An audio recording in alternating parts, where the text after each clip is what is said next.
യാ വർഗീഷേട്ടാ ഓ clear ചെയ്തോളൂ. വരുന്നു. ജോലിയുടെ സ്വഭാവം മനസ്സിലായി, പക്ഷെ പറ്റിയ ആളെ കിട്ടാനാ പാട്. സാരമില്ല, സംഘടിപ്പിക്കാം. എന്നാ ശമ്പളം കൊടുക്കും? ഒരു 2000 rupees കൊടുക്കാം. ആണ്ടേ, മാഡത്തിന് ഇവിടുത്തെ സ്ഥിതി ഒന്നും അറിയാൻ മേലാത്തോണ്ടാ 2000 രൂപയ്ക്ക് നാളെ കിട്ടുകയല്ലാന്നേ. അയ്യോ, പെർ ഡേ 2000 കൂടുതലൊന്നും എനിക്ക് അഫോർഡ് ചെയ്യാൻ പറ്റത്തില്ല. Per day 2000 rupees. Per day 2000. അതെ, 2000. ആളെ സംഘടിപ്പിക്കാം, പറ്റിയ ആളെ സംഘടിപ്പിക്കാം. പക്ഷെ വള്ളിക്കാടൻ ഇത്രയും കാര്യമായിട്ട് പറഞ്ഞ സ്ഥിതിക്ക് ഏതെങ്കിലും ഒരുത്തിനെ പിടിച്ച് മാഡത്തിനെ ഏൽപ്പിക്കാൻ പറ്റിയല്ല.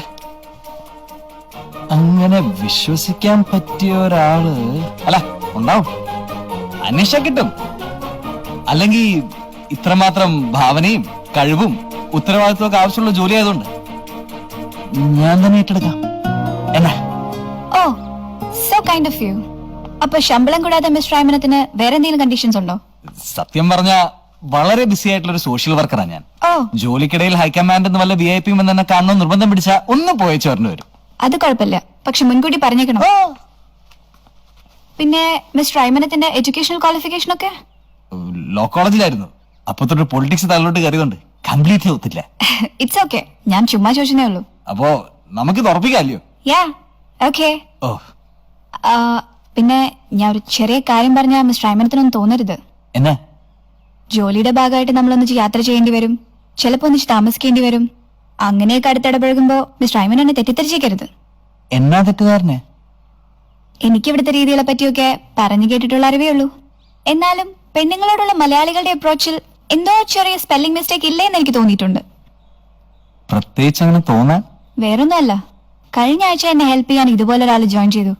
കണ്ടാ നല്ല മാന്യൻ, പക്ഷെ അടുത്ത് പെരുമാറിയപ്പോഴാണ് അയാളുടെ തനിനിറം മനസ്സിലായത്. പരിചയപ്പെട്ട 2ാം ദിവസം തന്നെ അയാൾ എന്നെ പ്രപ്പോസ് ചെയ്തു.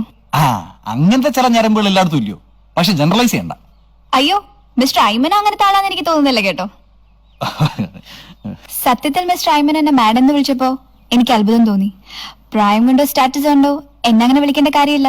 അയ്യോ, അത് ഞാൻ ചുമ്മാ തമാശക്ക് വിളിച്ച നിർത്തിയേക്കാം. വേണ്ട വേണ്ട, വിളിച്ച സ്ഥിതിക്ക് അത് മാറ്റണ്ട.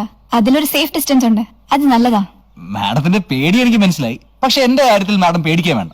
ഒന്നാമത്തെ കാര്യം, ഞാനൊരു പബ്ലിക് ഫിഗർ ആയതുകൊണ്ടും പ്രതിച്ഛായ ഭയം ഉള്ളതുകൊണ്ടും സ്ത്രീകളോട് ഞാൻ മാന്യമായി പെരുമാറാറുള്ളൂ. ഉദാഹരണത്തിന്, ഒരു പരിചയമില്ലാത്ത നമ്പറിൽ ഒരു മിസ് കോൾ വന്നാ ഞാൻ തിരിച്ചു വിളിക്കല. അത് പിന്നെ വലിയ വിവാഹത്തില്ലയോ? ഓ. രണ്ടാമത്തെ കാര്യം, ഞാനൊരു പെൺകുട്ടിയായിട്ട് കമ്മിറ്റഡാ.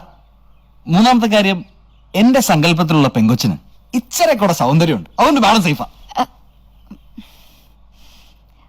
Okay, cool. അപ്പൊ നാളെ തന്നെ ജോയിൻ ചെയ്തോളൂ. ശരി, പോയിക്കോട്ടെ.